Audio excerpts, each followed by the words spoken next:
All right.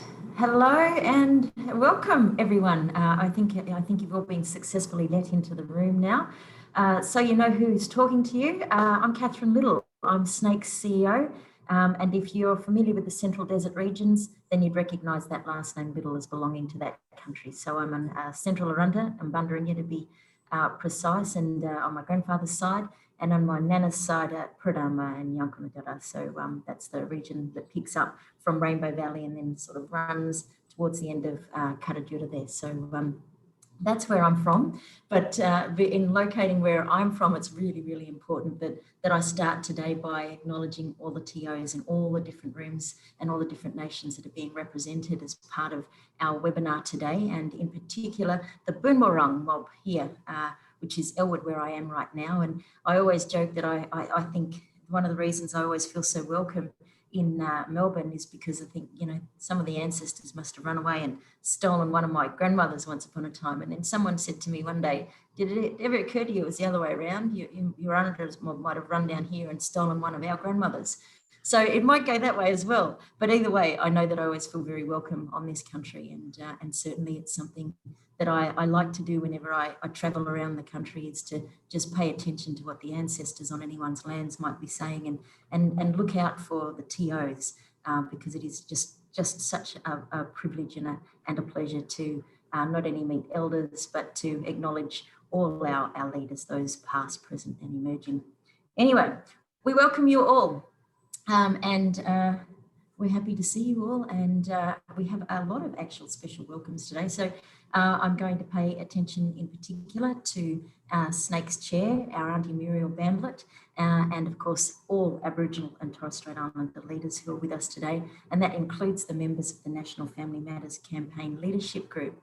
We also have a few parliamentarians and of course our other children's commissioners from around the country with us today. So it's a huge thank you to you, mob, you know, for taking time out of your busy days to join us. We know that everyone is busy and stretched, particularly at this point in time. So we're also going to pay a particular acknowledgement to our member organisations of the Family Matters Strategic Alliance. In case you didn't know, that includes just under 200 organisations from across our continent. And in particular, we want to acknowledge our key sponsors for their support, which of course is absolutely critical to the success of this campaign and the only reason we're able to have a chat with you today.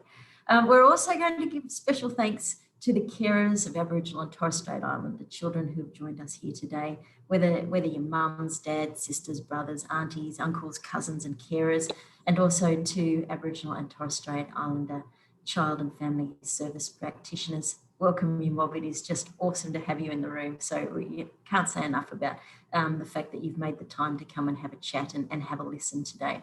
So we're going to be hearing from 5 key voices who are all responsible for upholding the interests, needs and rights of our children. So please, I make welcome the Commissioner April Laurie from South Australia, Commissioner Justin Mohammed from Victoria, and Commissioner Natalie Lewis from Queensland. And excitingly, for the first time, we're also going to be hearing from Nicole Hucks, Assistant Commissioner with the Office of the Children's Commissioner in the Northern Territory, and from Richard Weston, the inaugural Deputy Children's Guardian for Aboriginal children and young people. Awesome. In another room, I'd be saying, everyone, clap your hands, but we can't do that on a webinar. But look, just fantastic to have you, mob, in the room with us today. So thank you for being here to share your perspectives on how dedicated commissioners for Aboriginal and Torres Strait Islander children at the federal and state levels can help ensure government accountability for the rights, safety and wellbeing of our children and families in the child protection and out-of-home care systems. As we report each year, Aboriginal and Torres Strait Islander children and young people experience disproportionately high levels of discrimination and subsequent disadvantage. A large proportion of our children under 5 are developmentally vulnerable compared with non-Indigenous children. And the escalating rate of overrepresentation of our children in out-of-home care and youth justice systems around Australia demonstrates the urgent need for change in the systems and services that support Aboriginal and Torres Strait Islander children and young people and their families.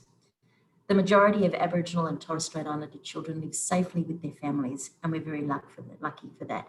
They grow up strong in their cultures, nurtured and cared for by their kin and communities. However, The latest report on government services figures from this year show that Aboriginal and Torres Strait Islander children make up 41% of children in out-of-home care in Australia, despite being only 5.9% of Australia's child population. This year, our children are 11 times more likely to be in out-of-home care than non-Indigenous children, and these figures don't include children on permanent care orders or who have been adopted, contrasting with the SNAICC approach and where we take care to include these children in our Family Matters report. The Family Matters Report 2020 highlighted that the rate at which our children are removed from their families is increasing by the year and identified a concerning trend towards permanency and adoption that is driving the separation of children from their families, cultures, and communities. Fortunately, we know that many of these children will find their way back home as adults, but in the interim, much harm and suffering happens. Family Matters continues to call for a dedicated national strategy as a blueprint for states and territories to implement national standards of practice for our kids. We are currently working with the federal, state and territory governments on the next Child Protection Plan to drive transformative change. Our focus is on prevention and early intervention, genuine self-determination for Aboriginal and Torres Strait Islander communities, families and children in child protection, culturally safe and healing practices, and greater accountability of governments and their systems to Aboriginal and Torres Strait Islander children, communities and leaders.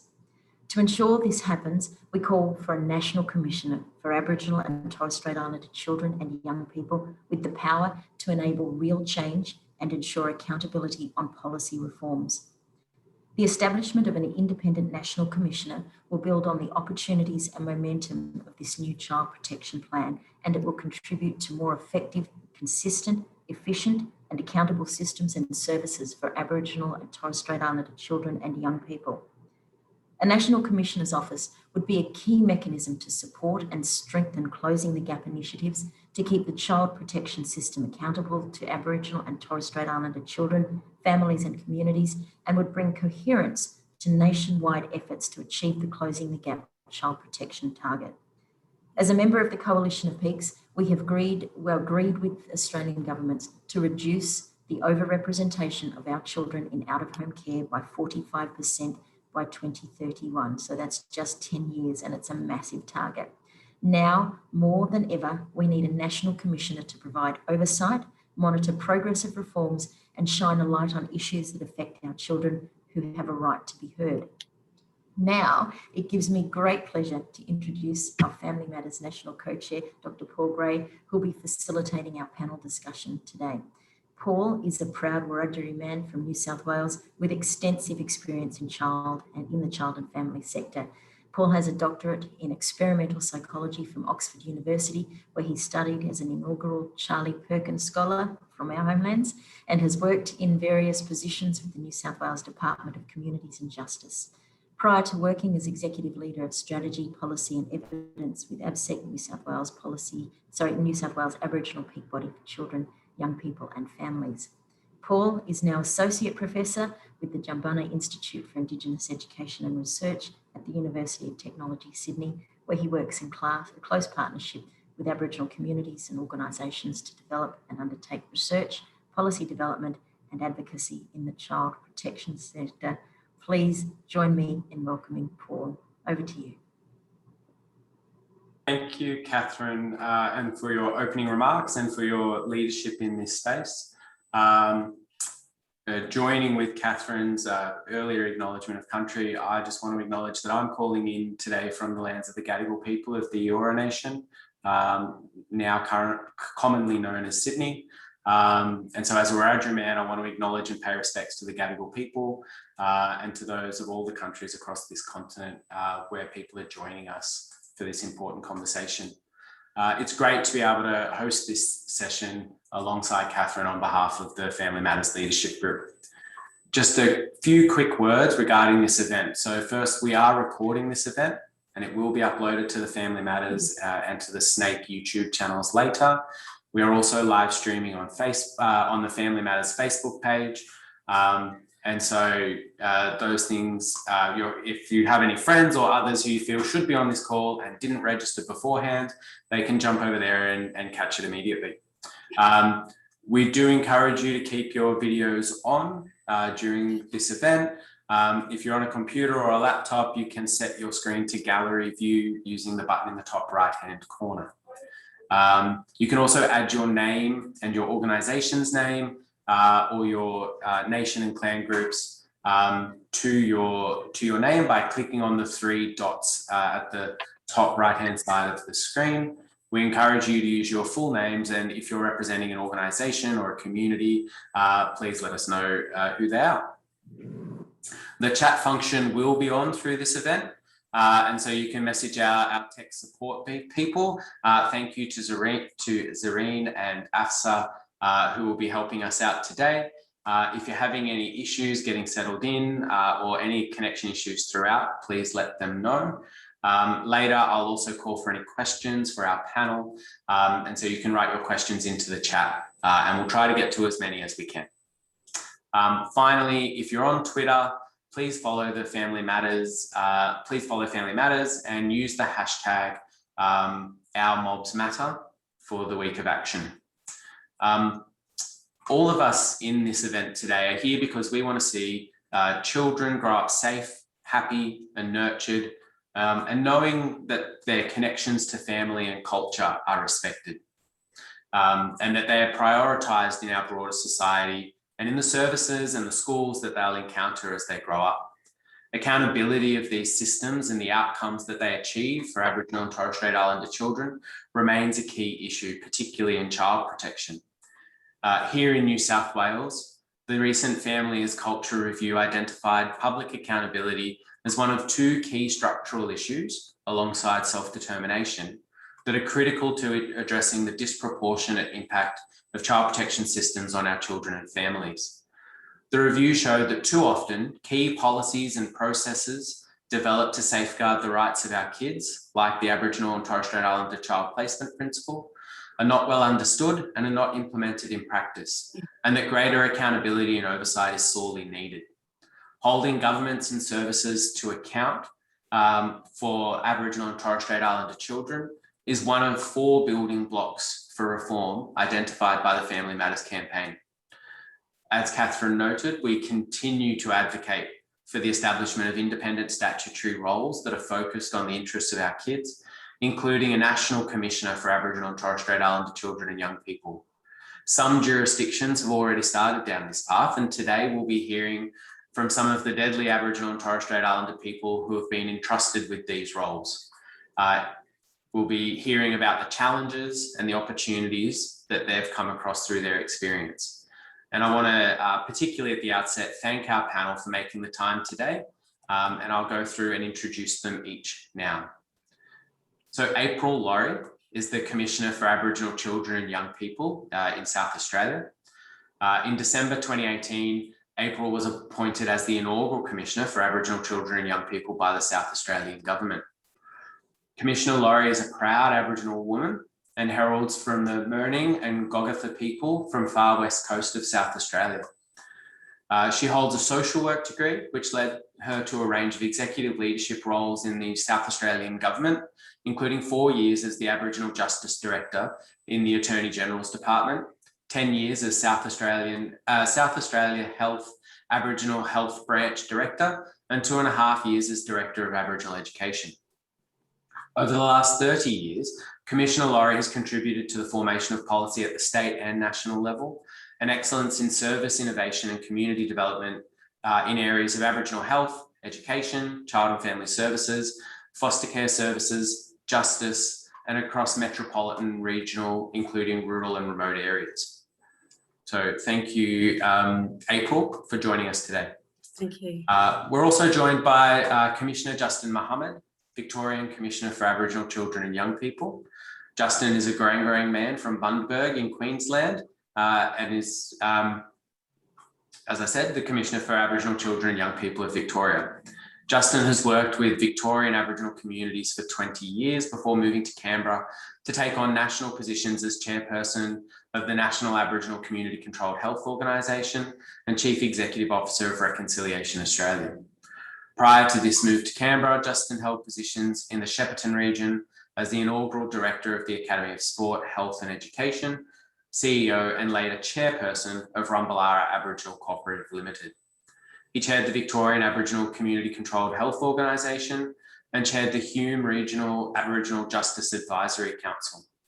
Justin has also held positions on multiple community, state and national working groups, committees and boards, and continues to be a Director of Supply Nation, co-chair Cricket Australia's Aboriginal and Torres Strait Islander Advisory Committee, and a board member of Kayala Institute. Thank you for joining us today, Justin. Natalie Lewis was appointed as Commissioner for the Queensland Family and Child Commission in May 2020. And I just want to shout out, I know we'll get to that later in her bio, that Natalie was formerly co-chair of the Family Matters campaign. I just want to make sure that we acknowledge that leadership. Natalie is a Gamilaroi woman with a wealth of experience and knowledge from her distinguished 20-year career in youth justice, child and family services, and Aboriginal and Torres Strait Islander affairs. Previously, Natalie held the role of Chief Executive Officer with our friends up at QUATSIP, the Queensland Peak, and was a SNAICC board member for over 8 years. She also served as the co-chair of the Family Matters campaign. As Commissioner, Natalie drives change to better the safety, well-being and interests of children and young people, including those in the child protection system. Welcome, Natalie. Nicole Hux. Welcome, Nicole. I'm pleased to meet Nicole earlier this morning. Nicole is a Larrakia, Wodjigan and Aranda woman from Northern Territory and is currently the Assistant Commissioner in the Office of the Children's Commissioner in the Northern Territory. Nicole holds a Bachelor of Social Work and has defined her career in child and family welfare with experience in child protection, youth justice, out-of-home care, as well as program and policy development. Welcome, Nicole.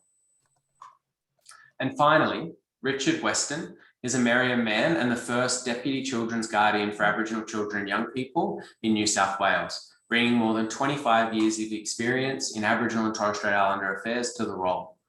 Prior to this, Richard was the CEO of SNAICC, the national non-government peak body for Aboriginal and Torres Strait Islander children. For 9 years, Richard held the position of CEO of the Healing Foundation, focusing on better understanding of the pervasive and long-term impacts of trauma and supporting communities to develop and lead their own healing projects. Between 2000 and 2010, Richard led Aboriginal community-controlled health services in Far West New South Wales and Southeast Queensland. Over the last 15 months, Richard has been a member of the National Voice Co-Design groups established by Minister Ken Wyatt that are developing models for an Aboriginal and Torres Strait Islander voice to Parliament. And likewise, I'd like to acknowledge that Richard was formerly co-chair of the National Family Matters campaign and provided very large, alongside Natalie, provided very large shoes for Sue-Ann and I to fill. So now we're going to hear from our panelists about their views on how to achieve the kind of oversight and accountability that, along with self-determination, is key to protecting the rights of our children and families in the child protection system. So we're going to do this. I will ask a question of the panel and then invite each of the commissioners in turn to share their thoughts. We are mindful of time, so I will be trying to limit that to about 2 minutes each. But hopefully we'll be able to generate a really useful conversation. So first up, I'd like to ask the commissioners to tell us what personally motivated you to be a children's commissioner. April, would you like to go first? Yeah, thanks, Paul. And I also want to acknowledge that I'm speaking from Ghana country today here. Well, that question for me strikes at the heart of the fact that I've seen and felt the harmful laws, policies and practices that my family and my community have been subject to. I've been working deliberately in the Aboriginal space for well over 30 years in Aboriginal social welfare, Early in my career, I worked in Aboriginal child protection and foster care service with Aboriginal elders, and one person in particular who at the national level was really instrumental with other Aboriginal leaders in bringing about the national inquiry. So back in them days, working at ACCA, I was part of a passionate conversation, all those conversations about Aboriginal advocacy, Aboriginal leadership, and cultural accountability in child protection, all necessary to help combat, the historical impacts of forced removals, and obviously, to combat today's policies and practices in the here and now. So I later worked, as you've highlighted in my introduction, in executive leadership roles across health and education and justice. And over that period of time, I saw the continual failings of government policy and programs in addressing issues for our Aboriginal children and young people, especially our most vulnerable, our impoverished communities. And I saw that the Aboriginal, the voice, the leadership was often marginalised. And I often say that even the Aboriginal engagement was lacking, if not undermined and misappropriated. And to top it off, just with their own personal experience, those of others, like the travesty of injustice in service delivery that is meant to change things for the better for our Aboriginal families. So the impact from my point of view has been successful when Aboriginal people have led the agenda and led the change. And I want to make a contribution to overcome those intergenerational issues inflicted upon our mob, and to keep our Aboriginal children safe and connected to their families. And at the heart of that motivation is Aboriginal self-determination. That's the way I've been raised. That's the way I've been developed into my own with Aboriginal mentors from my family, across the community and through those who I've worked closely with. So, in the role as South Australia's Aboriginal Children's Commissioner, when it was advertised, I applied without hesitation. I knew I had the credentials and professional qualifications. I knew I had the credibility and confidence of my mob, but also of of mainstream organisations, namely, the big government bureaucracies. I also had cultural integrity and cultural connections to undertake the role in the way that I felt that, we need to ensure that we lead with our cultural identity in important roles like this. So in all that, I wanted to make a difference and be in a role that makes a difference. That's what motivated me. Thanks, April. Justin. Thank you, Paul. I also just want to acknowledge the land which I'm meeting on today and which I live is the Wurundjeri people of the Kulin Nation, and pay my respects to elders past, present, and Aboriginal and Torres Strait Islander people on this Zoom platform. And I pay my respect and acknowledge the great work that each one of you do in this space.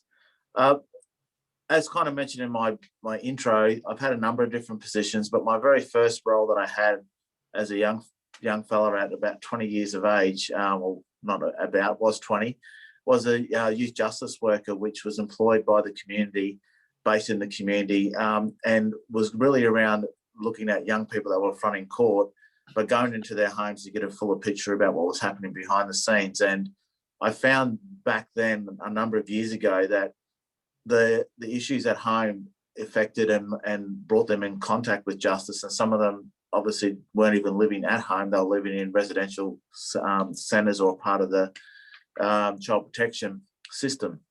And that stuck with me for a number of years, and I went through and I kept on asking myself a question of where do I invest my time, or where can I put my energy into, which can change or move the dial on Aboriginal advancement. And having children myself, knowing that we talk about the next generation, and I think every piece of work that I've been involved in, everyone talks about the young people coming through and this next generation.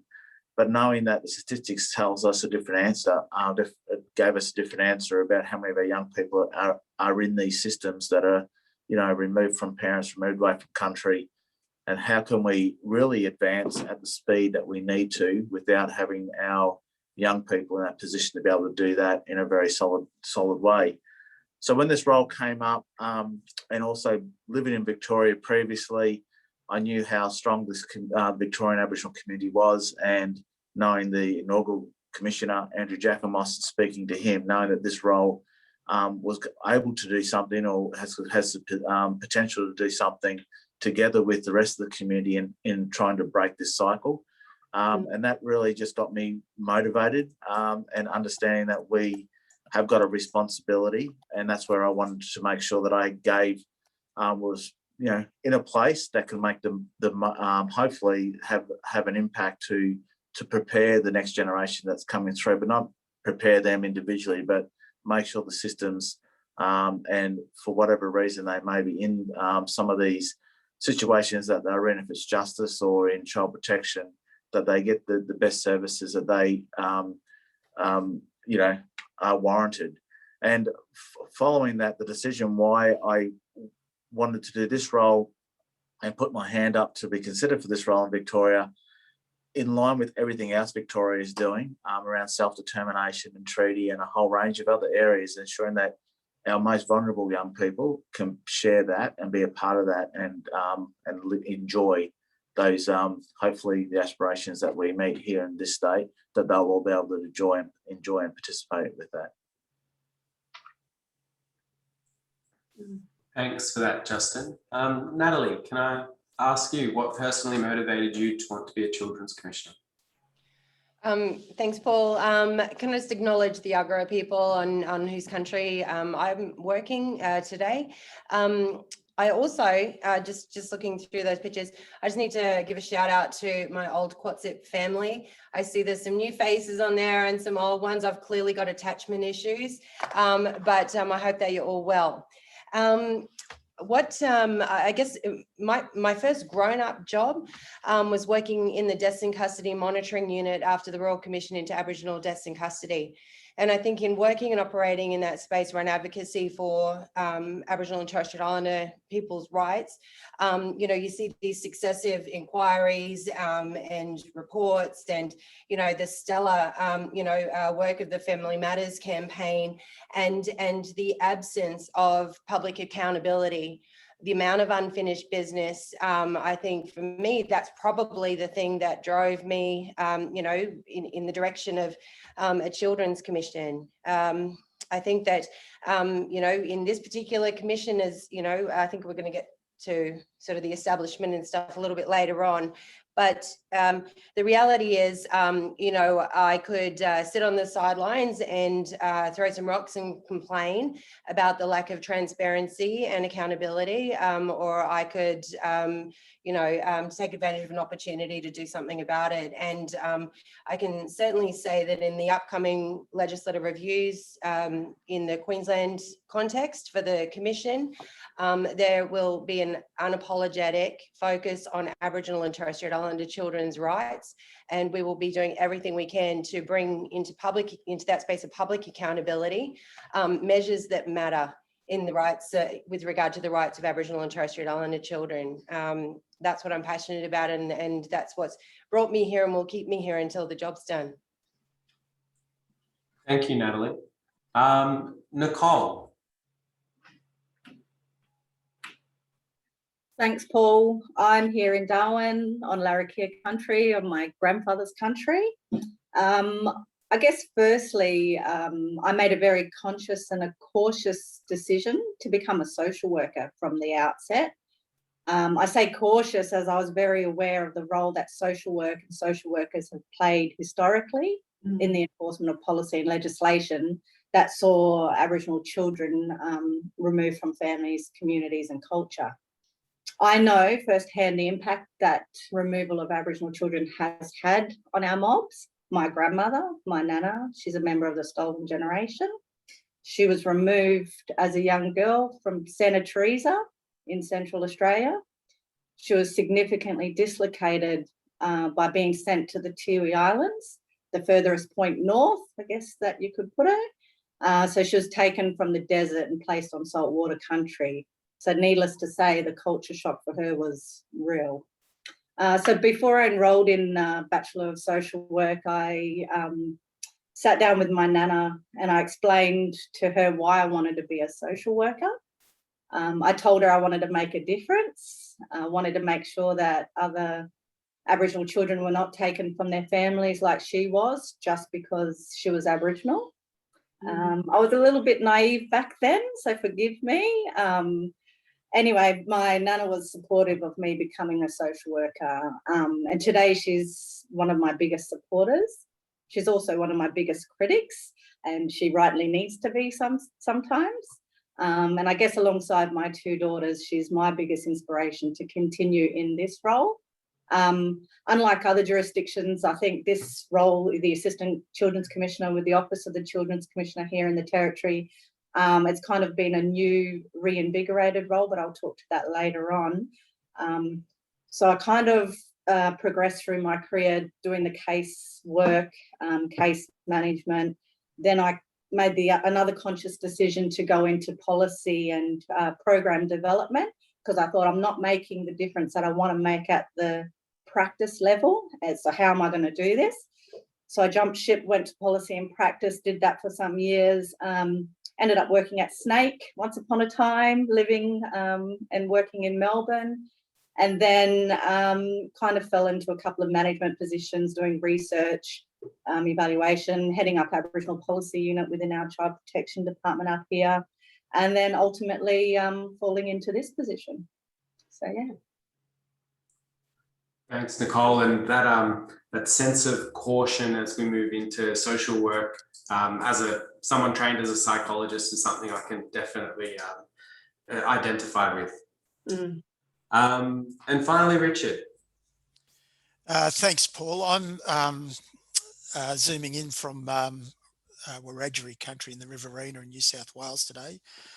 So I pay my respects to ancestors past and present, and to any of the countries that we're on today. Look, the thing that shaped me was my experience in Far West New South Wales with Murrumah Health, starting out in a fledgling Aboriginal health organisation and seeing that grow and develop, and becoming CEO there in 2000. And then later on, a little bit later on, being involved in the establishment and development of the Murti-Parky Regional Assembly, which is a community governance model that has been going for the last 16 years, and very powerful community governance model. So that's the context I came out of. Our organisation in Murrumah wasn't part of the community control peak arrangements in New South Wales or nationally, so we were founded and built off local partnerships with the mainstream health system, Royal Flying Doctors, and a rural health department training unit, which helped us build an Aboriginal workforce. And we were also part of a really innovative management agreement that saw our organisation managing mainstream services in that area health service. And that arrangement stood for about 16 or 17 years and was wound up recently. But the organisation is very powerful and well placed and very influential in the health system in Far West, not just for Aboriginal people and creating an Aboriginal workforce, but the impact it's had more broadly across the non-Indigenous community as well, and very well supported in that region. So all of that experience is what's led me through my career over the last 20 years. So each role I've had leadership roles in Aboriginal community controlled organisations for the last 20 years. But coming into the new role in New South Wales as the first Deputy Children's Guardian, it wasn't a role that I was seeking. I was approached about it, and really decided to throw my hat in the ring after a number of conversations with senior Aboriginal and non-Aboriginal people in the state. And as you'll see later, not because I think that a single individual, a single person can make a difference.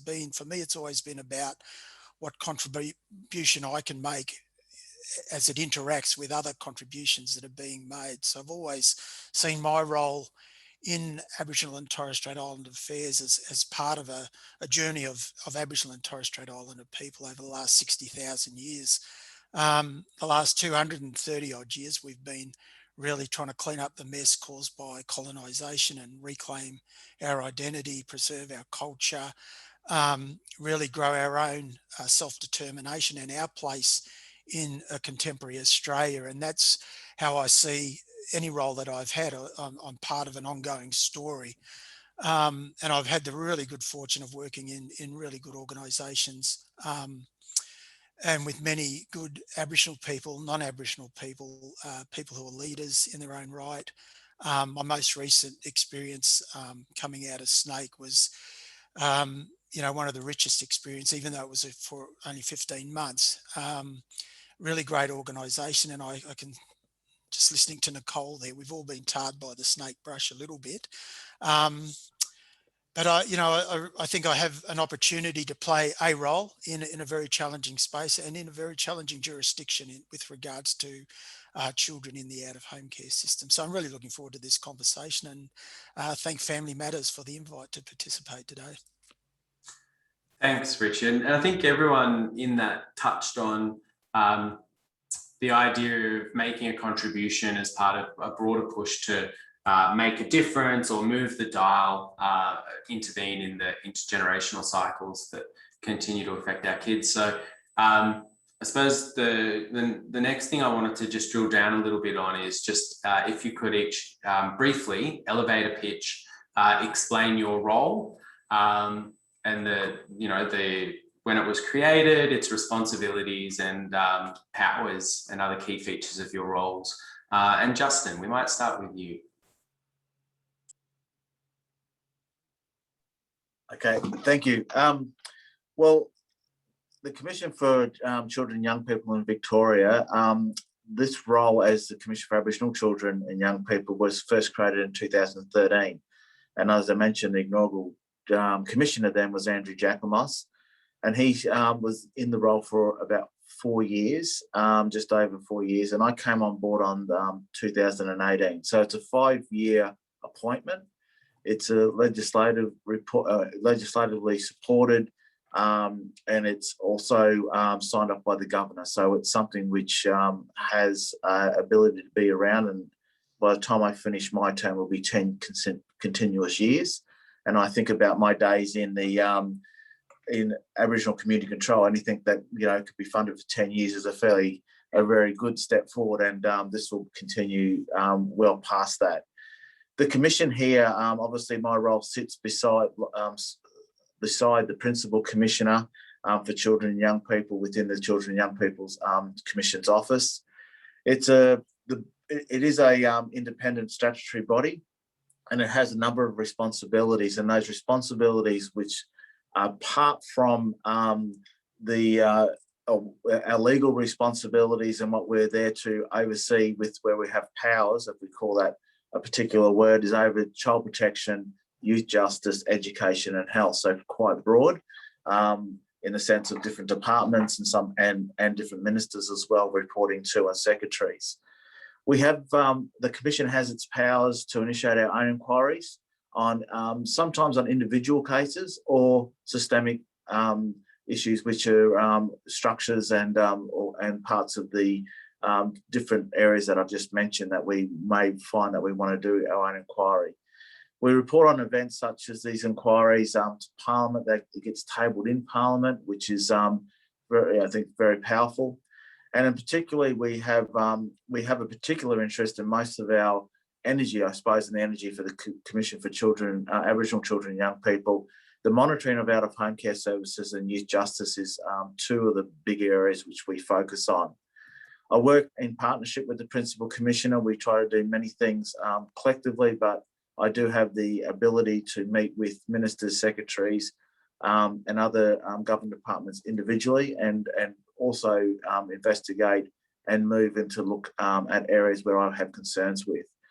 The difference between the Principal Commissioner and the role that I occupy as a Commissioner for Aboriginal Children and Young People in particularly, I think if you go around Victoria, and I know there's some Victorians on here, but a lot of the Aboriginal community would say this is our commissioner, or this role is is our commissioners and our commissioner, and we do get a lot of individual communications through phone, emails, etc., about concerns that are out in the community. Also, I probably spend a lot more time out in the community, not so much during COVID, but now ramping that up again, meeting with the Aboriginal community control organisations, as well as other groups which are working and dealing with young people, and listening to the voices of community, but in particular children as well, and bringing that all back to kind of give us that drive. So that's in a nutshell what we do. 2 commissioners, it does work, it can work, and having a commissioner focused only on Aboriginal children is something which I strongly believe in, as we've got the overrepresentation, which we'll talk about, I think, down the track in this conversation, but the overrepresentation here in Victoria is something which, you know, needs a focus, and I'm glad that they've got a position of this type. Thanks, Justin. Nicole, you had mentioned that your position's recently been revamped. Do you want to tell us a little bit about your role? Yeah, so the Assistant Commissioner role under a previous Children's Commissioner, there was a deputy role for a period. However, this role was established in February 2017, and that's when I commenced in it.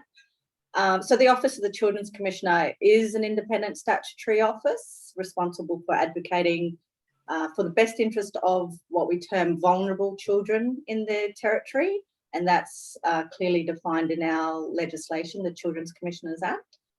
So the office itself was established in 2008, and that was following a recommendation of the Liddle Children Are Sacred, which is the Anti-Board of Inquiry report. Like the Victorian Commission, as Justin described, we have some significant powers here in the territory as well. We also do a lot around promoting the rights of the child, the best interest principles of child-centred, evidence-based, culturally safe and responsive service provision. We too, the Commissioner, through legislation, has power to undertake own initiative inquiries. As Justin said, it can be on individual cases, or it can be in relation to thematic and systemic issues that we see coming through the office. So it's under the Commissioner's initiative that those inquiries can commence.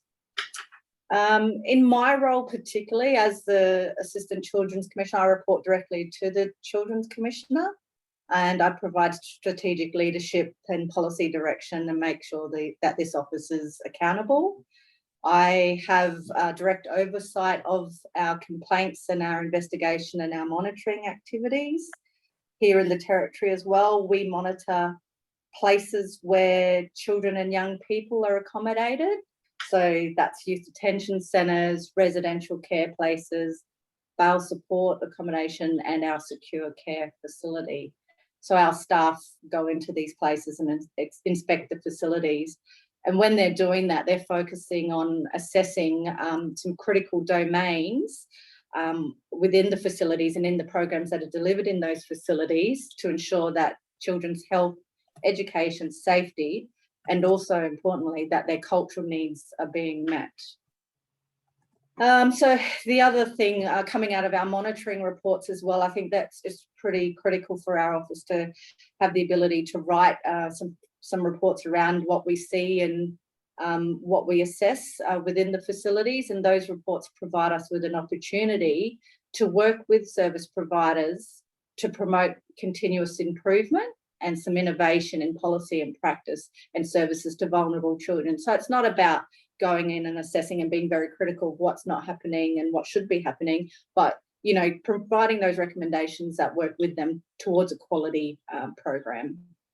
And I guess, yeah, that's it. We have the power to make recommendations to the Minister. The Children's Commissioner reports directly to our responsible minister. Thanks, Nicole. Richard, your role is brand new here in New South Wales. So do you want to give people a bit of a rundown of its features? Yeah, thanks, Paul. Yeah, it is new. I've been here since January. So look, one of the, and because it is new, hasn't been too much prescribed for what I should do. And I've been given the opportunity by the OCG, which is the Office of the Children's Guardian, and my colleague, the Children's Guardian, Janet Scorer, to take some time to shape the role, and how it might influence change and participate in some of the operational aspects of the office. So our office is an independent statutory authority. It has regulatory oversight and investigative functions and responsibility for the Working with Children Check, the Reportable Conduct Scheme, out-of-home care, and there is also current work going on to establish a Child Safe Scheme in New South Wales. There's legislation, I think, going into Parliament this week. So that's on the immediate horizon as well. So it's primarily a regulatory body. But we play a lead role in establishing and improving systems and frameworks that protect children in New South Wales. Our overriding objective is to ensure that all children in the out-of-home home care system are safe, and that their rights are honoured and protected. But there's been, this idea of a Deputy Children's Guardian in New South Wales has been simmering away for a while. Within the office, but the impetus really came once the Families Culture report was completed. That was a piece of work led by Megan Davis, which reviewed the out-of-home care system. Really important piece of work, a landmark piece of work for New South Wales and probably nationally, led by a team of Aboriginal people led by Megan. But this role was announced as part of the New South Wales government's response to that report. So we have an ongoing role in, working, monitoring the recommendations around the FIC, what's called the FIC report, the FIC review, things that DCJ has to do and others. But we also have some responses ourselves within our own organisation that we're working on. But we are providing a report to the Minister on 7 matters, which is due to him in the middle of the year. And I guess the key part of that work is looking at how the Aboriginal case management policy, which incorporates Aboriginal family-led decision-making, is being implemented in New South Wales, and what the progress is on that. And in short, there's none. But so I'm really looking for an ongoing role in terms of that relationship around the implementation of the FIC review and the recommendations. But certainly not, but also I'll have operational responsibility for out-of-home care. And then depending on how the child safe legislation goes, any work we do around child safe organisations, I'll be oversighting that as well. So still pretty new, still really doing, really trying to define what I'm going to be doing. But I'm feeling pretty optimistic and positive at this point in time, but it's early days, so we'll see how it unfolds. But there are many challenges ahead in New South Wales. Thanks, Richard, and I know we're looking forward to seeing how that role continues to grow, mate. Veiled. Thanks, Paul. Nat, do you want to tell us about the Queensland Experience? Sure.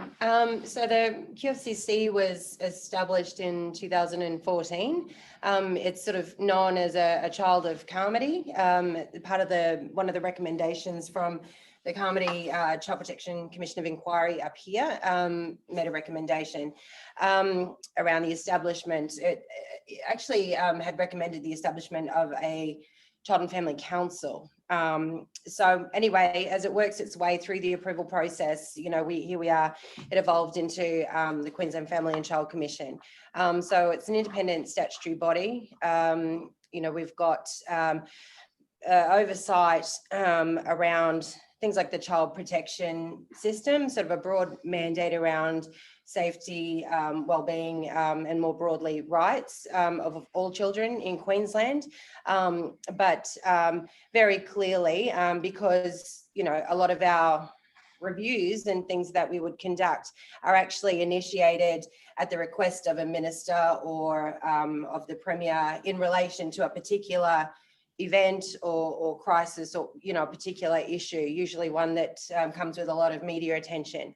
Outside of that, the mandate that's prescribed within the Act is sort of limited to the Carmody inquiry and monitoring implementation of the recommendations of the Carmody inquiry, which is rapidly approaching its expiry date. So some of the work that we're doing in preparing for our legislative review is to actually focus on establishing a mandate that's enduring, and for us and for all intents and purposes, the thing that will not change, our national the obligation that we hold as a nation at international law is the United Nations Convention on the Rights of the Child. So our hope is to actually introduce into our domestic legislation in Queensland a mandate that is secured by the UNCRC, and that we can explicitly focus on the rights of all children, as opposed to issues that capture the attention or the imagination of the media from time to time. So we don't, unlike Victoria, we don't have own motion powers. We do not have the opportunity to table our work directly to Parliament. I think when we think about what an independent statutory body is, that we make assumptions about, well, those things just automatically should come with the territory. They don't. They need to be advocated for, and they need to be fought for. I think that's the types of challenges and things that we are certainly experiencing in Queensland. But more importantly, in the context of a National Children's Commission, we've got lots of opportunities to learn from the experience, the experimentation, that's happened across all jurisdictions, to make sure we absolutely nail it, get it right, make sure there's strength in that independence, and that there's accountability for our kids. So, that's our role. Thanks for those reflections, Natalie. And I think that's a big reason why we wanted to have this session, because there is that opportunity to learn from the diverse experiences of our commissioners. And April, can we hear from how are things going? Like, how's the role being formulated in South Australia? Well, I guess the story here is that the origins of my role stems from years of lobbying by the Aboriginal community in response to the history of Aboriginal child removals. It was considered in 2003 out of the Leighton Review, which was a state plan to protect and advance the interests of children. And admittedly, like, the call for an Aboriginal Children's Commissioner here in SA later gained momentum, because out of that review, it didn't get supported, but later gained momentum as a result of the Nyland Royal Commission, only because it did not appear as a recommended position alongside the Children's Commissioner role, which was, established out of that Royal Commission. And the Children's Commissioner role itself, with its establishment, didn't include a scope for the appointment of a specific Commissioner for Aboriginal children and young people. So, I suppose it was through a combination of advocacy from Aboriginal people and government willingness, like political will, through an election promise, that the role was established. And I think you said earlier in introductions there, Paul, that just to reiterate, the role was established in 2018. My appointment was announced in October 2018, and I formally commenced, officially in the role in, the 3rd of December. But as I was appointed, my appointment is under the South Australian Constitution. So my role is currently a gazetted role without any statutory powers or enabling legislation. However, I've got to say this, I think most people would be pleased to know that the role of Commissioner for Aboriginal Children and Young People will shortly be legislated and exist under the state's Children and Young People's Oversight Act, in order to bring it on par with South Australia's Children's Commissioner and alongside South Australia's Children's Guardian, thereby, giving the role of Aboriginal Children's Commissioner,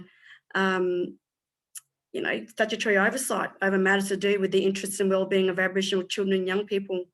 as well as those powers to conduct inquiries, like you heard from Justin there with the Victorian context.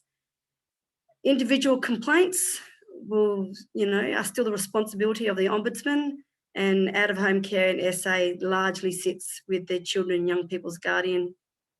But if you look at what I currently do, like under my instrument of appointment, I've got some high-level functions, and my role is to promote the safety, the development and well-being of Aboriginal children and young people at a systemic level. And that includes interrogating and addressing systemic issues impacting the safety and well-being outcomes of our Aboriginal children and young people across, 5 key spheres, which are health, education, child protection and youth justice, and obviously promoting the Aboriginal voice with regard to the safety and well-being of all Aboriginal children and young people. So I think, like most of the commissioners, I'm required to present an annual report to, in this instance, to the South Australian Minister for Education in relation to my activities of my office in the preceding financial year.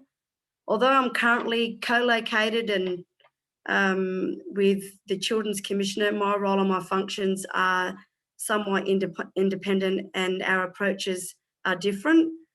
Look, and I have an appreciation for my independence for what it is now, and it's going to be even more, sharper and strengthened by statutory positioning, with the role, coming into its own form as a legislative role. And I see myself as a challenger who provides an important external voice to hold government to account with respect to its obligations to Aboriginal children and our families. I've only got a small office at the moment, and in carrying out my functions, I'm supported by a principal legal policy officer and a senior project officer and admin support. And although these, what I would say, administrative limitations exist, my staff members and I work extremely hard to discharge my, my high-level functions. And I suspect that with the proclamation of this role in legislation, the staff and resources required will be increased and will be under the control and administration of the Office of the Commissioner for Aboriginal Children and Young People. And I think once the proclamation occurs for this role, I think it'll be quite unique in this country, because it'll be an Aboriginal Children's Commissioner role with equal powers to the other Commissioner for the other Commissioner for Children and Young People. So yeah, that's where the role currently sits here in SA, and I believe it's just a matter of time the role will be legislated. Thanks, April. And I'm mindful that we're already halfway through the session, so we'll we're getting to some meaty stuff, and I want to make sure we've got time for questions. So we'll crack on. What do you see, and this we'll go through the commissioners one at a time, but what do you see as the most crucial challenges in the child protection and the out-of-home care systems affecting Aboriginal and Torres Strait Islander children and families in your jurisdictions? Natalie, we might start with you.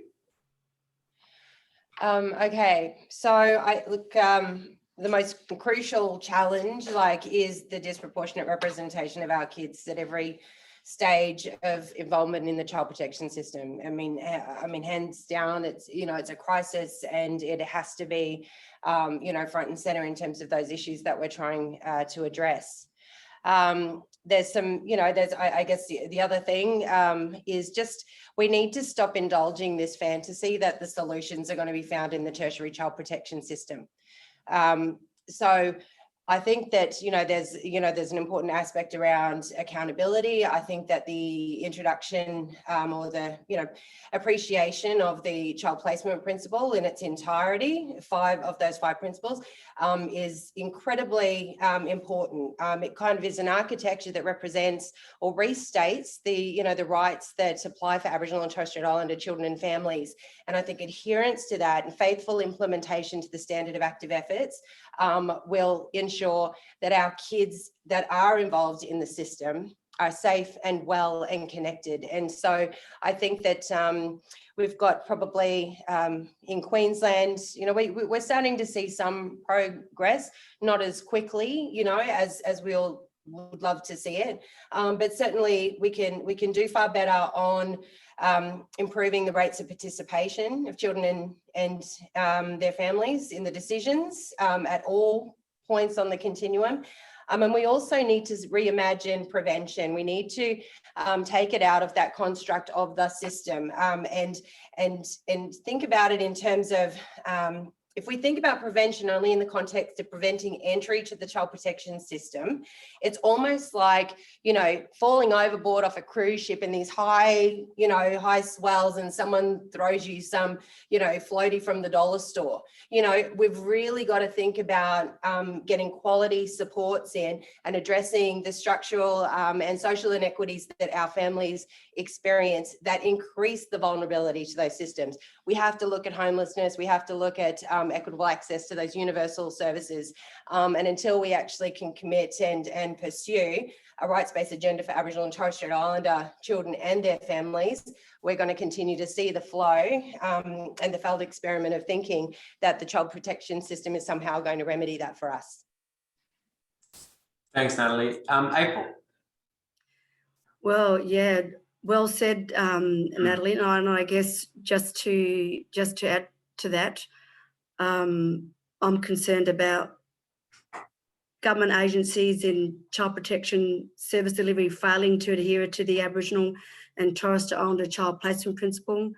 From what we know, we need dedicated resources, you know, in early intervention and preventative work. So I concur with everything that Natalie has said. But there, you know, we talk about the disproportionate and the level of Aboriginal and Torres Strait Islander children out of home care, but we've also got a disproportionate level of resources. It's levelled in the tertiary, and we don't have the commitment or the political will to actually change and transform that context of funding. You only have to look at the Productivity Commission reports time and time again, just detailing how much money goes into the tertiary and in upholding the child protection system, which is, you know, no one, you know, says that's not what we're talking about. We're talking about we need a child protection system, but we need to unlock the really important and dedicated resources into supporting families, to keeping them out of the child protection system, to have greater interactions with agencies such as health and education and justice, housing, to be able to support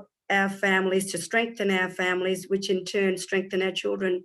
You know, I'm not going to repeat the things that Natalie has alluded to, because I think they're really important. But what's missing in part of all the discussions is really transforming the way we resource our early intervention and prevention service systems, so that we build strong families.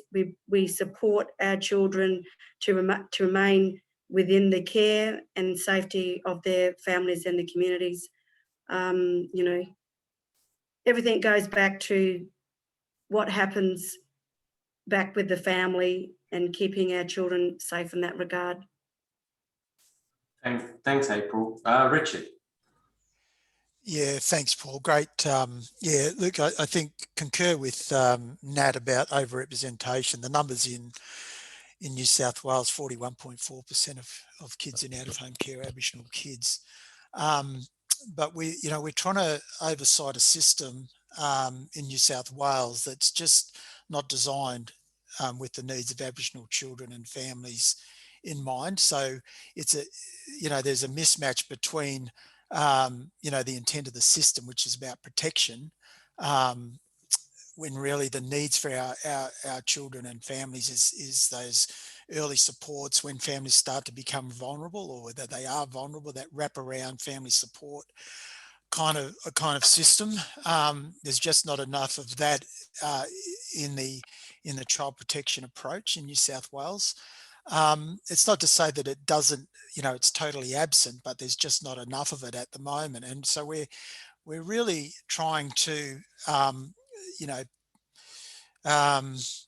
put our people, into like the round shape of our people into the square shape of a system that just doesn't work for us and never has. And the word protection itself has connotations back to the early 20th century when the Aboriginal Protection Acts were coming into existence. And so protection is always, for us, it's always been about removal and disconnection and disruption of our culture and our families. So I think what Nat said about we need to reimagine this system, and I think that's a really important comment, that we need to, whilst we need to be, and I think about my role is what's happening in the here and now. There are kids in the system. We have to make sure they're safe, and we have to do everything we can to make the system more accountable, more responsive, and better equipped to respond appropriately to Aboriginal children and keep them safe and keep them culturally connected. But we have to have a longer game, and there's a longer game here, a longer vision, and we have to be imagining a system that isn't called child protection, but it's a children, and it's a family and children's system. It's an Aboriginal family and children's system that has a good understanding of trauma and its impact, supports healing for our people, provides those necessary access to universal services and other family supports, that really focuses on keeping children in their families, in their culture, and connected to their identity. And that's where I think we should be heading. And where I see my role in the system is playing a small part in helping us get there. But it is, and we have to recognise there are no silver bullets. This is really tough stuff that we have to do. It's 230 plus years of the impacts of colonisation and the ongoing impacts of trauma and its intergenerational effects. So, yes, so very complex systems and a very complex challenge. Thanks, Richard. Nicole. Thanks, Paul. I have to be honest, when I saw this question as part of the panel questions, I went, oh, how do I summarise this in 2 minutes?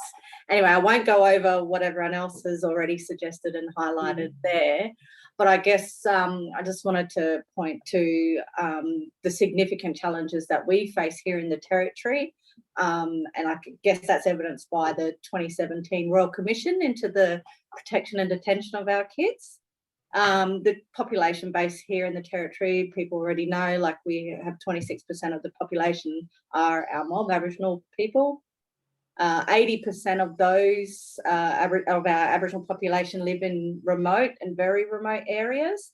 So when we're talking about delivering services to our mob, sometimes 6 months of the year, our communities are cut off. So our children, our vulnerable children, aren't getting services that they need.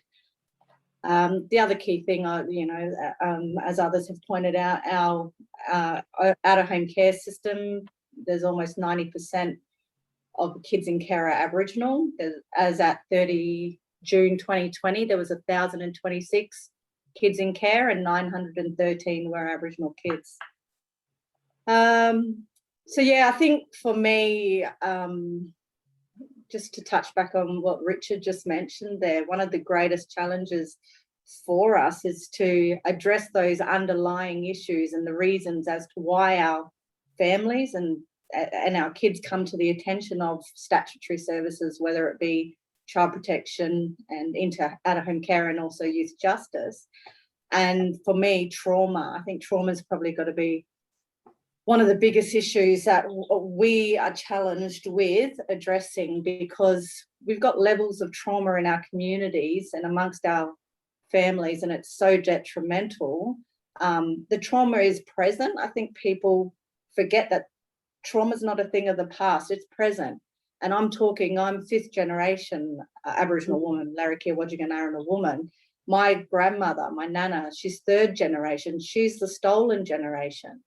So we've got subsequent generations, the fourth and the fifth, like myself, and now the sixth generation Aboriginal people who are grappling with some really significant, what I would term as unrecognised and unresolved trauma in the services and supports that these statutory systems are trying to deliver to them.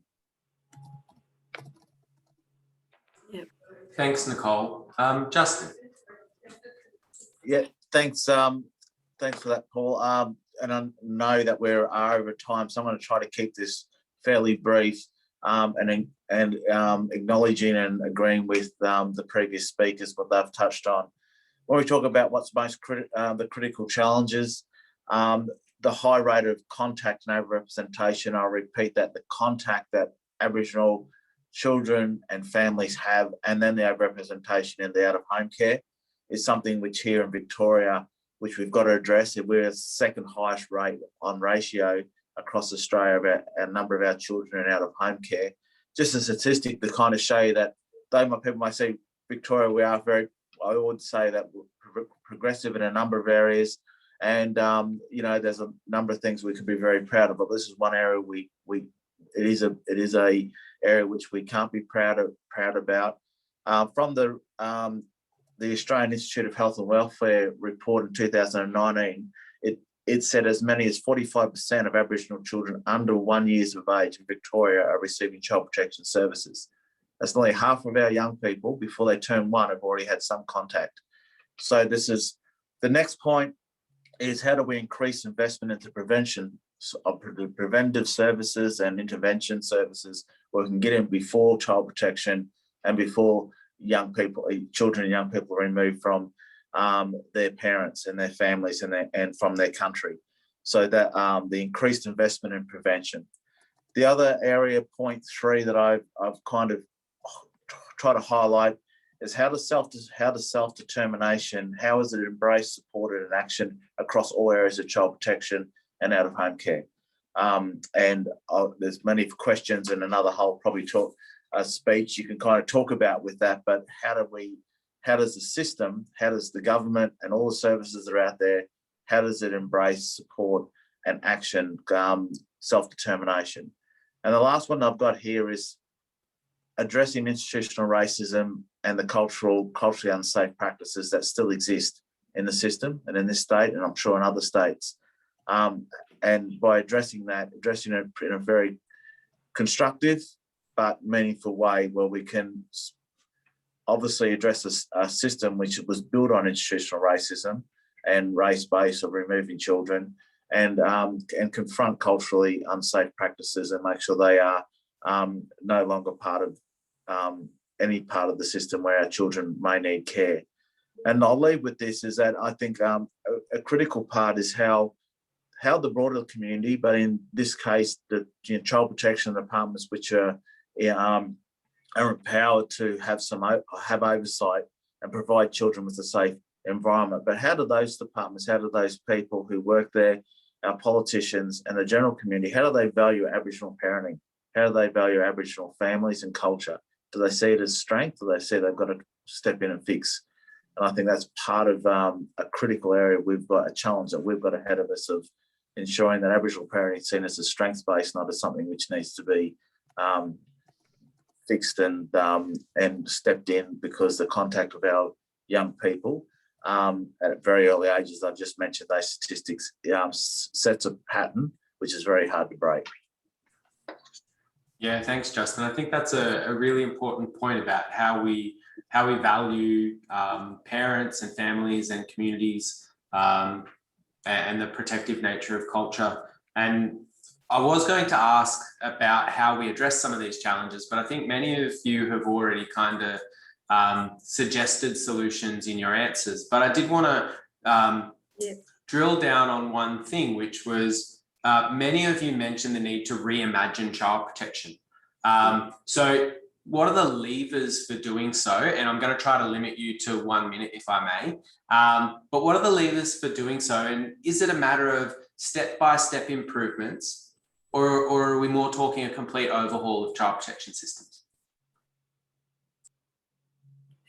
Who's first? Can't hear you, Paul. Natalie, sorry. Me? Oh, Yes, please. okay. All right. I'm getting the big quick note. So, right. I think the most transformative thing that can happen is to look at those things like delegated authority, where we actually transition those decisions, the power and the determination about what's best for Aboriginal and Torres Strait Islander children and their families into the hands, minds, and souls of Aboriginal and Torres Strait Islander families. And I think they're the types of things, delegated authority, that, and as it appears in the Act in Queensland, is any and all powers and functions of the Chief Executive. So it's actually saying that we shift that power, that autonomy, that decision, back out into community controlled organisations, and you're actually then untangling it from the very system that continues to perpetuate problematic practice. I don't know if that makes sense, but I think that's one of our most significant hopes in Queensland. Yeah. So reimagine it by putting the decisions in the hands of community. Imagine that. Yeah, I know, right? April. Yeah, so let's go to a cornerstone point, which I made earlier about upholding Aboriginal self-determination.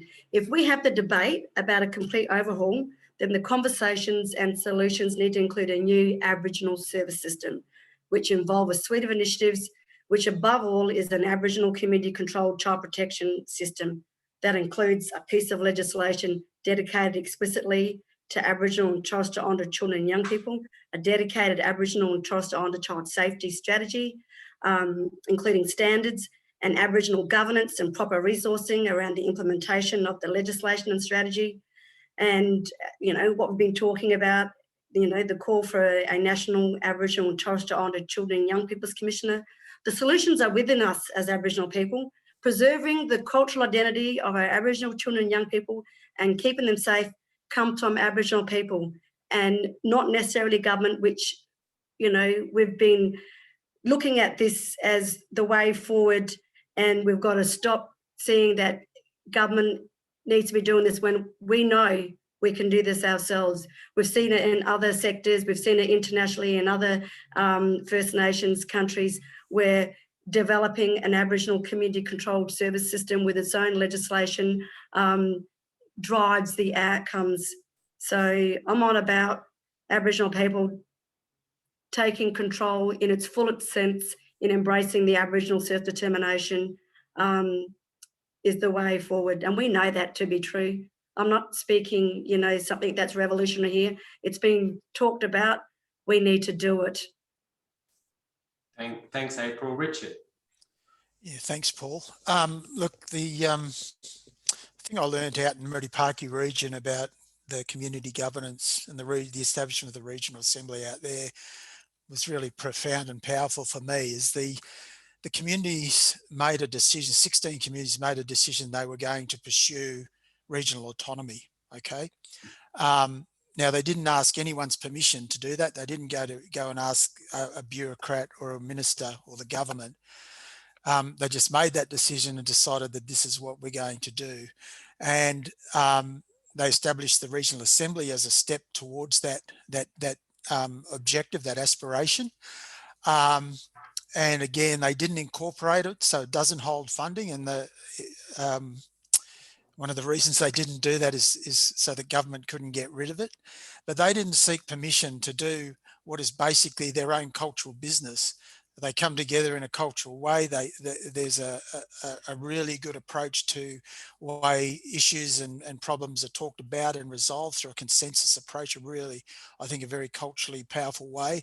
And all services, whether it's an Aboriginal community controlled service or a mainstream service or a government or whatever, are accountable. They see themselves, the community sees those people as service providers that are accountable to the community.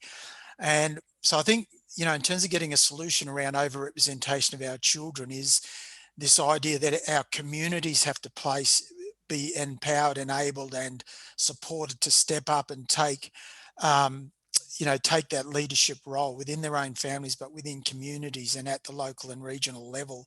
And there are opportunities to do that, I think, in some of the priority reforms and closing the gap, and also the conversations that are going on around a national voice. So there's opportunities to do that, but I think that's the missing ingredient. People have mentioned self-determination. And we need strong Aboriginal community controlled organisations. We need good partnerships with government and mainstream service providers. We need Aboriginal people working in the system. But if we don't have community leadership and engagement, we'll continue to fall short. Unfortunately, we're not going to be able to service our way out of the challenges that we face. Thanks, Richard. Nicole.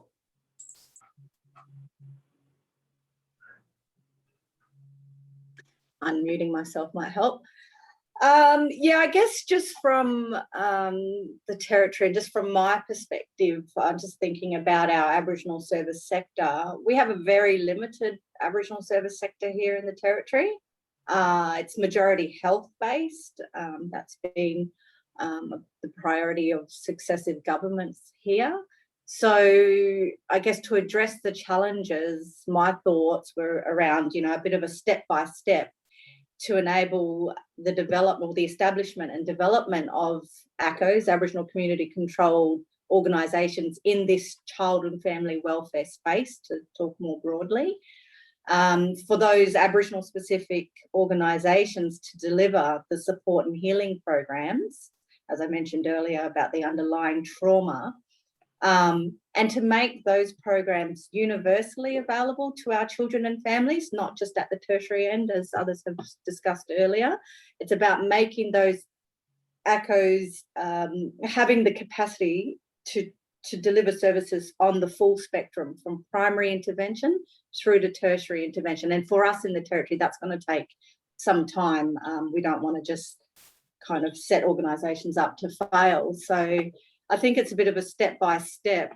And like I said, we've got mob that are grappling with some really unresolved intergenerational trauma and grief. And so we need those services that have this capacity, have the expertise within them to deal with it. Because what we know, and as April's rightly mentioned, is that we know what's best for our mob. We know what's best for our kids, and it's only Aboriginal people that can do that work. So yeah, that's all I have to add.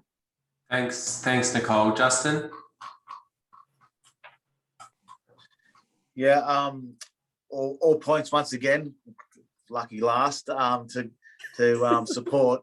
But I would kind of think that, when we talk about how do we address these, I mean, we've got the Aboriginal Child Placements Principles, and I think that if there was a system of independent bodies set up right across every state and territory, and we've talked about commissions in states and territories, how a little bit different we all are, but a commission or whatever structure it is that can hold their governments accountable.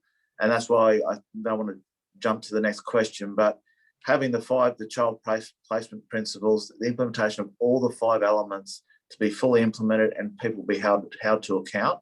And on a national level, we need to have that focus and have a body that has teeth to be able to keep the different jurisdictions and the federal government accountable to that. Thanks, Justin.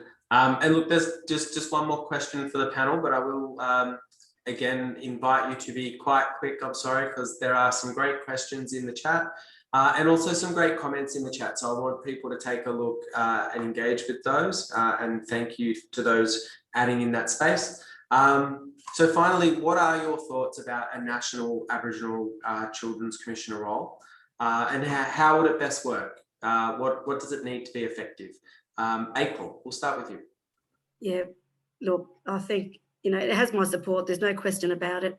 It does need to be independent as to the role needs to have powers to be able to hold systems to account. We have to look at national, federal responsibility. And I think for the role of the commissioner that we're speaking about, it's really important that it's an Aboriginal person that provides that leadership You know, I know time's limited. I'm not going to go on any further, Paul, but to say that this role would need to be empowered with authority to do things, as well as bring in the collaboration and coordination across states and territories, is critical. And that, you know, those states and territories that don't have Aboriginal, you know, children advocates need to step up into this space and fulfil their obligations to our Aboriginal children and young people. Thanks, April. Justin, did you want to expand on your previous response? Yes, thank you, Paul. Yeah, totally support the national had a National Aboriginal Children's Commissioner. I think it is a part of the missing pieces that we have in this country of the overrepresentation that we're seeing out of home care. I would think that this to make sure that it works, that it's nimble, it's got the energy around it, but also can be able to have contact and influence across the many different areas which impact on children and young people. And we've heard about Preventive, we've heard about when children are in care, so that means a whole lot of sectors at play. And to be able to provide that voice for Aboriginal children and young people in the areas that is needed within government, and that's where I think it needs to be something which stands alone and has the ability to have the impact and be totally focused, selfishly, but or selfishly focused on children and young people, getting that right. That's what it needs to do, and have the doors of the access to the people who make decisions around that. And when I talk about this, it's not only just in the traditional areas, but things like Centrelink, overarching areas which impact the well-being of our people. This is where a national commissioner would come into their own. Thanks, Justin. Natalie. Okay, so I clearly agree. Obviously, the ultimate is to have full compliance with the Paris principles in the establishment, but the bottom lines, like the absolute non-negotiable, must be standalone, must be entrenched in law, independent, be able to responsible for public reporting, and the other thing is not to limit the focus. You do not want to have a commission who can only focus or face the child protection systems, because we need to actually empower them to look at the inequity that happens in systems like education, you know, a whole range of things around developmental, you know, issues for children and young people, disability. Like, they need to have a broad enough mandate to scream loudly where that inequity exists. And yeah, that's me. Sorry, I know my time's up. Thanks, Natalie. Nicole? Yeah, I too fully support the establishment of a National Aboriginal Children's Commissioner, and just to echo what Natalie said, that there needs to be broader powers to look across all service sectors, not just child protection, out-of-home care. I think the position it cannot be tokenistic, so it needs that accountability back to community, back to mob, but also accountability in terms of the reporting, as Natalie said, in what the commissioner would do and how they engaged with people. I think there's some questions around where the position would sit and fit, and how it would be representative of jurisdictions. So I think there's probably some ongoing conversations that need to be had around that. You know, are there sub-level forums and representation groups that support this position? I think, yeah, just there needs to be, again, an increased focus. If the National Commissioner could bring an increased focus on trauma and strategies and push for additional programs for our mob, and also just reiterating what others have said around the Aboriginal child placement principle and compliance with the intent of the Aboriginal child placement principle, not just the tick in the box of what options have child protection departments considered when they're looking for family for kids in need of care. Yeah, thanks, Nicole. That's a really good point. The intent. It's not just a checklist. Richard. Yeah, the only thing I'd add to what's been said is the budgetary or the fiscal commitment to this role. So it needs to be very well resourced. It needs at least a 10-year commitment of ongoing resourcing to, to be able to do the work that it will need to do. And I like that point that Nicole just talked about, is how does it, having the ability to work across jurisdictions, not just be contained to the federal or the Commonwealth perspective on things. So the ability to report into those state and territory jurisdictions, and I'm not a lawyer, so I don't know the mechanics of that. But certainly having a say in how, funding and, Treasury disbursements to children's policies and programs would be an important part of their role, I think. If you look at the budget last night, what came out of that around early childhood education, just didn't quite go far enough for us, I think. But I think this would be an important step in that conversation we had earlier about reorienting a child protection system, to more of a dedicated Aboriginal family and children sector that is, more compassionate, has greater recognition of trauma and the importance of healing and all of those other supports that are needed. So thanks. Yeah, and clearly support the idea, the establishment of. Thanks, Richard. So we've got about 15 minutes for questions. And again, I acknowledge that there's a bunch of questions in the chat. I will try to get through them. And we'll see what the commissioners and other deputy guardians and assistant commissioners have to say. We've got one from Rowena, who I think is heading to South Australia to come and work in your new system, April. Asking about the Aboriginal and Torres Strait Islander child placement principle, and whether some competency-based training is needed or would be useful in training child protection practitioners about how to actually implement that in their roles. So who wants to tackle that one? Can we have a hand? Natalie, I'll throw that your way. Okay, thanks. Right. Okay. Well, I think the first thing we have to do is help people get past this idea that it's discretionary. And then whatever resources and supports that we have to provide for people to remove every excuse for doing this badly, that's what's required. And if competency-based training is one aspect of that, I think great, but I think that the training that SNAICC has done around implementation of the child placement principle, I think it's outstanding. I think that it can be applied regardless of whether your context is in policy or legislation or as a frontline worker. What the bit we have to get is that it's the law. It's an absolute. It's not a nice thing to do if you've got some time and resources. So whatever we need to do to get people to that point, then yeah, we need to support it.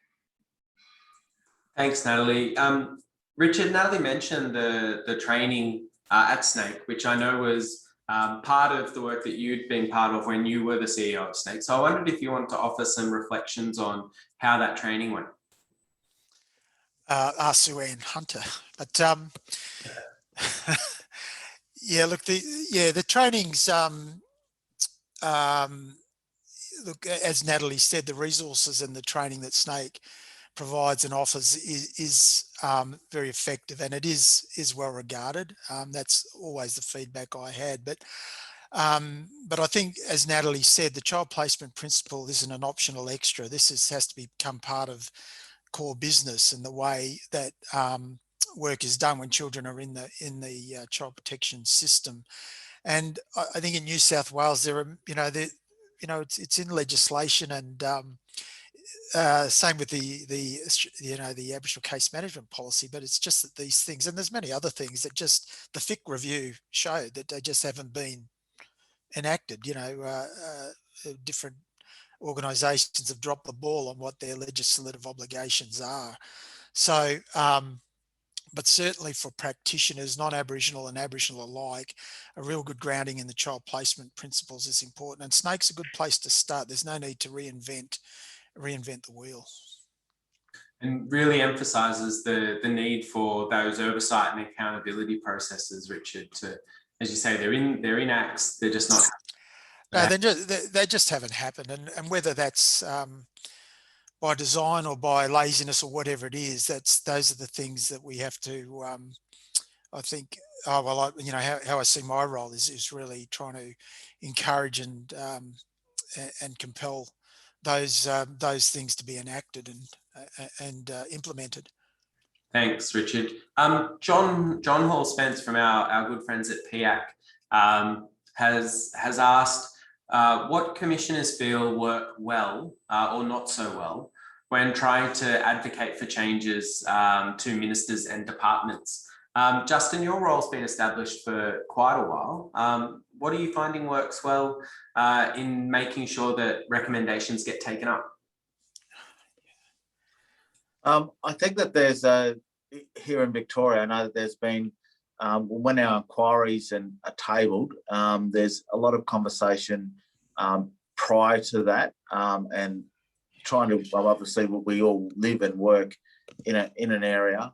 So making sure we can work in partnership as best we can, but where it doesn't quite go in partnership, we have got the ability to push a bit harder in those areas. But I think the thing is that once, and previously, especially in out-of-home care, when our reports and recommendations have been accepted by government, that then we also are then a part of and either around the table or the designing of that, how they are monitored in actioning those and getting those updates as working groups and so forth getting established. One of the things here in Victoria, which I think is quite remarkable, there's a forum which is called the Aboriginal Children's Forum, which is made up of the many ACOs which are in the space of working with child protection, the departments in all the regions, and also the non-Aboriginal community service providers that have got contracted responsibilities. And we come around the table, the minister attends those meetings. It's usually a 2-day, minister usually attends 1 day, the secretary attends, and we've got everyone in there seeing the same figures, the same numbers, and where we're tracking with the recommendations or the targets which have been set. Sometimes that, you know, that monitoring process is part which I think works. On the flip side of it, what happens in those meetings and what happens sometimes in the conversations we have around those tables doesn't quite represent what happens in regions or in community. And that's the things which can be quite frustrating, I think, for many people, that, you know, having that consistency across in this state, Victoria, to ensure that every child, doesn't matter what region or community you're in, that you'll be able to have that level of service or support that you're needed. Don't know if I answered your question, but that's kind of the two bookends of it.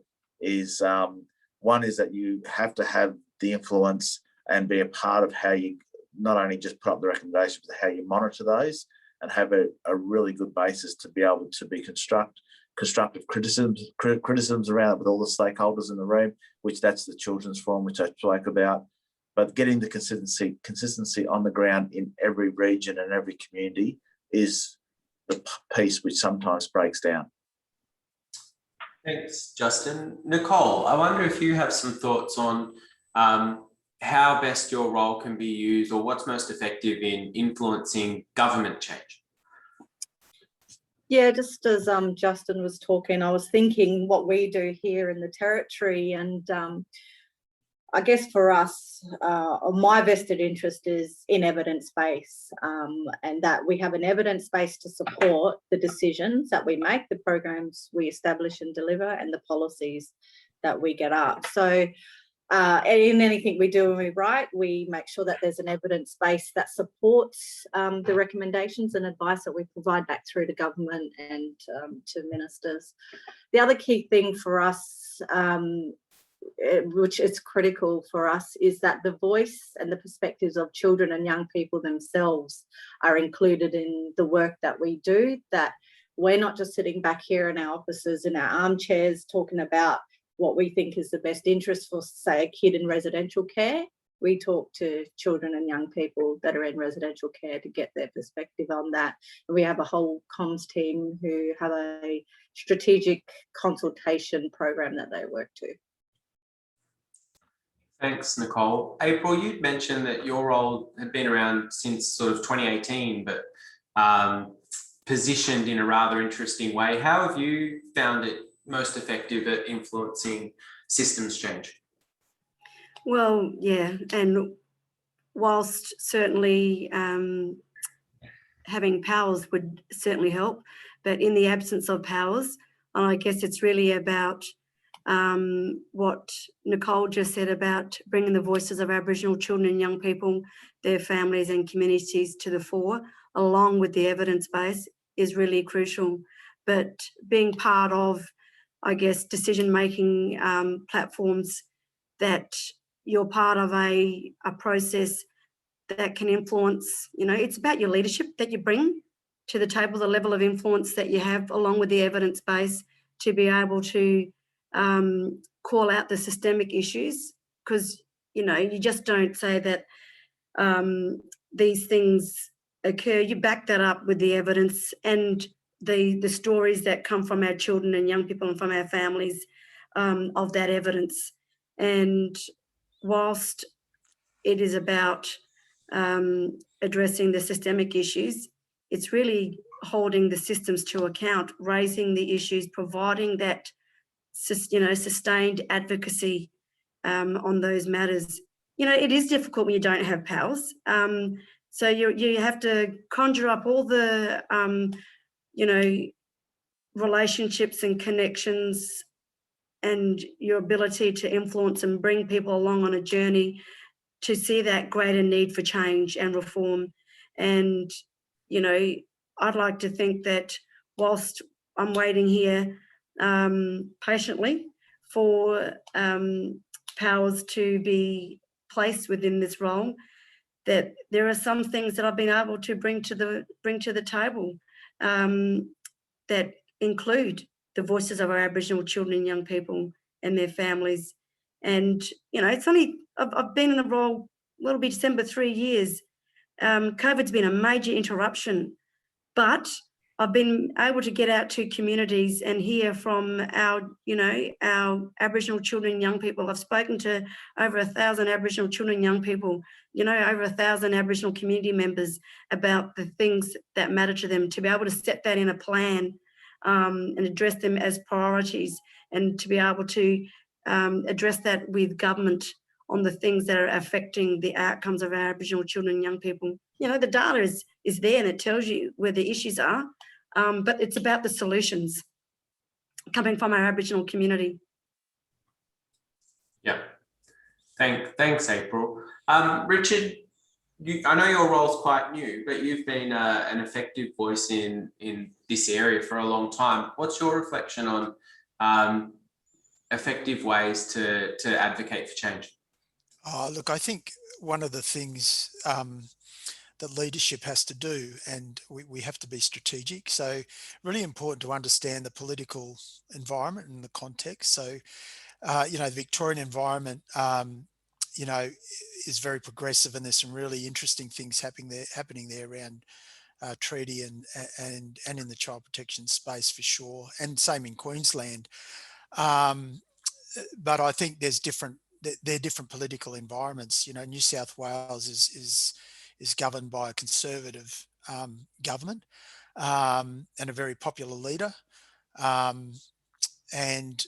But there has been some really interesting progress under Conservative government. The establishment of language nests, the local decision-making areas, the compensation package provided to stolen generations a few years ago, probably the best, a landmark in Australia, and has seen the growth of, the emergence of some stolen generations organisations. So, and I think those are really interesting developments in the Ochre Plan under a Conservative government. So you really have to be, I think, clever about, what's going on in the political context.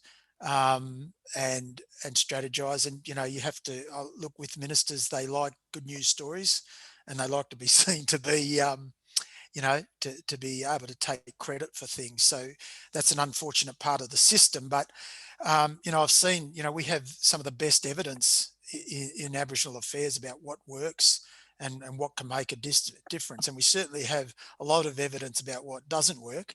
But it isn't always the evidence that gets you over the line. It's really that how you strategically and politically engage is also an important factor, I think.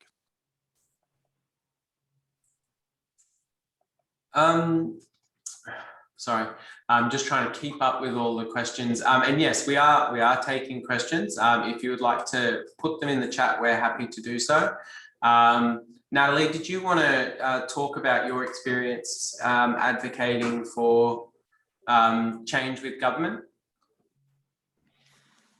I guess it's probably just where we've had wins is where we've been able to get rid of all of the excuses for inaction. So it's almost like, anticipating every no that will come or every challenge to doing things differently and being able to present,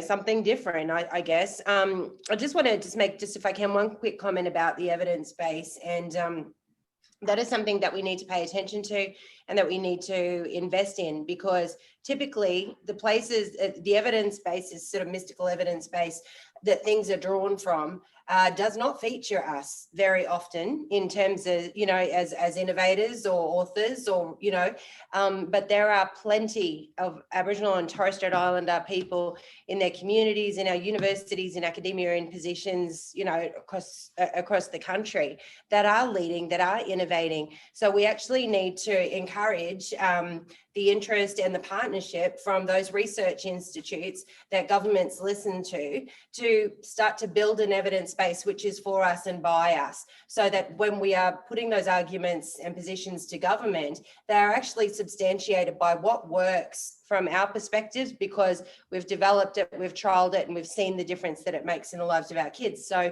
I think, that evidence base, we've got, it's always going to be a thing, we're always going to want to use evidence-based, evidence-informed solutions, but we need to start documenting ours and demanding that those, those ideas and those initiatives are actually, valued and seen in that evidence base.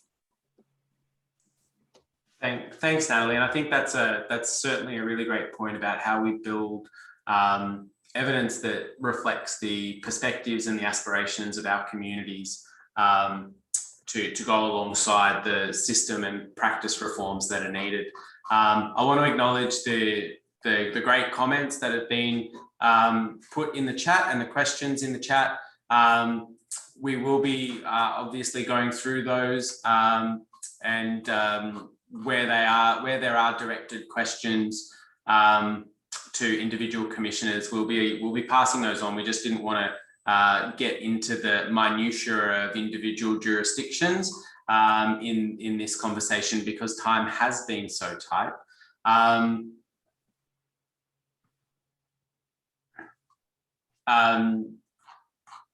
And that makes, and I'm mindful that we've already been here for an hour and a half. I appreciate, we do have a hand up. If you're able to post your question in the chat, we can get to it. We're just trying not to obviously open up as a meeting because there are 70 odd people who are part of this. Okay. Thank you. Apologies for that. As I say, if you'd like to send your question through to the Family Matters group or to commissioners directly, we would be more than happy to pass that on. And same goes, I think, for your question to Gloria. We'll make sure that that gets to Richard and they're able to provide a response. So I would like to thank our commissioners, April Laurie, Natalie Lewis and Justin Mohammed, Assistant Commissioner Nicole Hucks, and Deputy Children's Guardian Richard Weston for sharing their views with us today. I want to thank SNAICC CEO Catherine Liddle for your opening remarks about this key reform that will make such a difference to the lives of our children and our families. The 2020 Family Matters report noted that a staggering 20,077 Aboriginal and Torres Strait Islander children were in out-of-home care or on third-party orders. Our children were removed from their families into out-of-home care at a rate of 13 children per 1,000. And as Catherine said at the beginning of the event, this year's report on government services has found that the rate at which our children are in out-of-home care is now 11 times that of non-Indigenous children. If we cannot radically change course, the Family Matters analysis suggests that that number will double by 2029. Part of changing course requires being realistic about what it takes to create change to systems. It's time for us to acknowledge that past attempts at improving outcomes have not delivered the needed change, and there's been no accountability for this failure. A dedicated national commissioner and commissioners within each state and territory will be a big part of ensuring that government commitments are being implemented and that our children's rights are being protected.